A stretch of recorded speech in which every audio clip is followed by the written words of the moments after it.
here at Cambridgeshire Garden and Property Maintenance. We've got the mini digger today. We're going to use the robust track flail head. We've had a few people ask about the robust track, so we'll show you a bit more in depth of it working. As you can see, if we pan around here, we're going to rough meadow. We're going to cut this down. We've got some paddocks down here with some trees. We're going to get in between that with the excavator and the flail and trim it all down. We'll show you in a bit.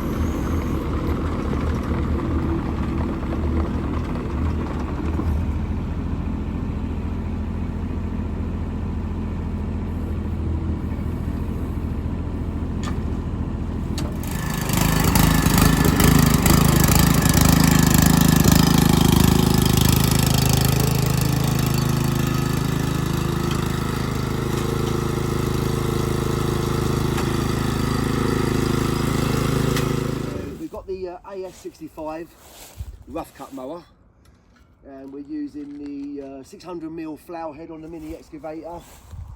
We're going to cut down all this overgrown area, also in the paddocks between all the trees and stuff like this. We'll try and get some footage as we do it. Okay, so here we got the robust track 600mm flail. I've had a few people ask how much they are to buy new from Robust Track. I don't know what the current price is, but Robust Track are really friendly there. I'll put a link on the description of their website. We usually deal with Sean, I think it is, at Robust Track. They're really good at getting back to you questions.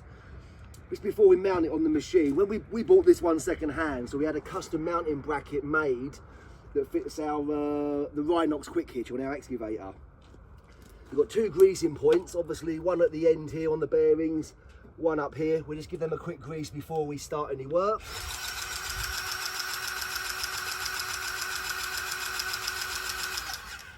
End one greased up here, and obviously this one here, we've got just two greasing points.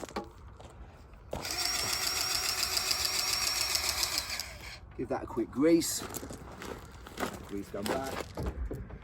So yeah, this robust track, I'm going to lift it up. It's got the hammer flails. As you can see, hammer flails. We're doing some new flails quite soon actually, they're getting quite worn.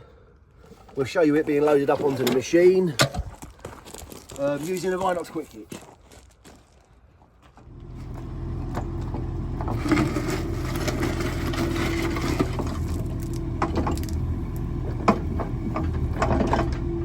So we've got the Rhinox quick hitch on this excavator, and we've got a custom bracket on our flail that obviously the pins and the centres are the same. The only thing you've got to watch about, because the way the housing is obviously when we drop down the spring, if you don't catch your fingers, and obviously it comes back quite rapidly, because there's not much clearance. So watch your fingers. That's the only thing with, because of the size of the attachment. That just locks through with a safety pin. It's got our two hydraulic hoses for our feed, up on the machine here on the quick release couplings. We'll load them up. Obviously, we've got to depressurise the hydraulic system before we load them up, before we connect up, make it a little bit easier. I'll just do that by releasing the pressure.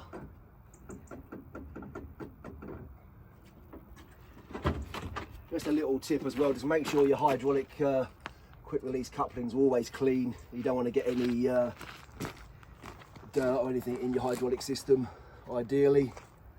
Always make sure they're clean. These are the quick release couplings. Always another little tip as well, when we're finished using it, we always connect them together again to stop any debris getting into the connectors.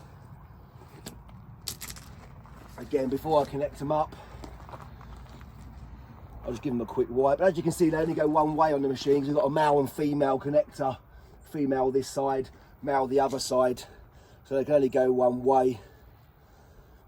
Obviously different machines have different connections, but we've just made all our attachments like this to make it self-explanatory.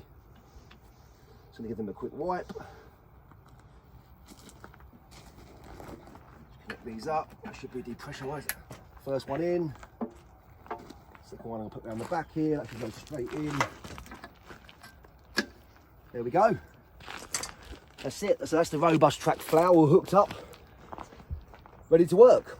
Okay, so we're all hooked up, ready to go. I'm just going to start the machine up and obviously just test the flail, make sure it's running all right before we put it to work. Obviously the hydraulics are controlled on the foot pedal here on the auxiliaries. Put it out.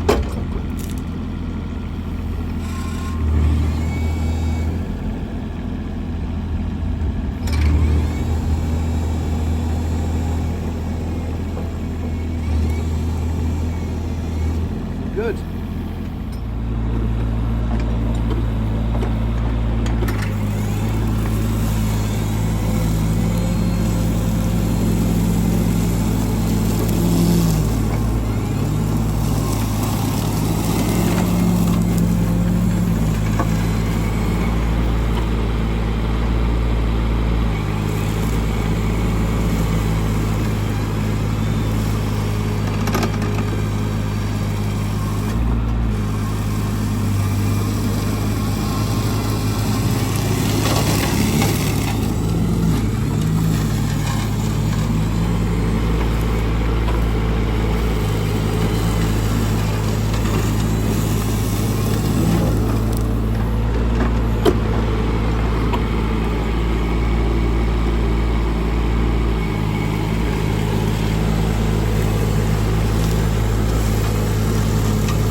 What I did notice today, that the flail was leaving quite a poor finish on the digger here. I had a look and the actual flails are pretty blunt underneath. They do need changing actually. I'll give them a little sharpen with a grinder to get through this job. But they do need changing. The finish is not that great, to be honest. A few people on our YouTube channel has asked about flow rates as well on the hydraulics, especially running the flail head. This is an old machine. This is the Kubota KX36-2 Alpha. The specifications on the flow rate says 27 litres a minute. It probably isn't nowhere near that now, being an old machine. Maybe 22, 23 litres per minute of flow rate. But yeah, it gets the job done. Obviously, you can't go really heavy with it, sort of thing. If you've got like really overgrown stuff, you might have to go over like 2 or 3 passes. But yeah, we've never plugged it in to get the flow rate sort of thing, but it runs the flail. The only thing you can't do obviously is track and flail at the same time, which is really common, I think, with no matter what machine you've got, unless you're running a separate hydraulic circuit for your auxiliary.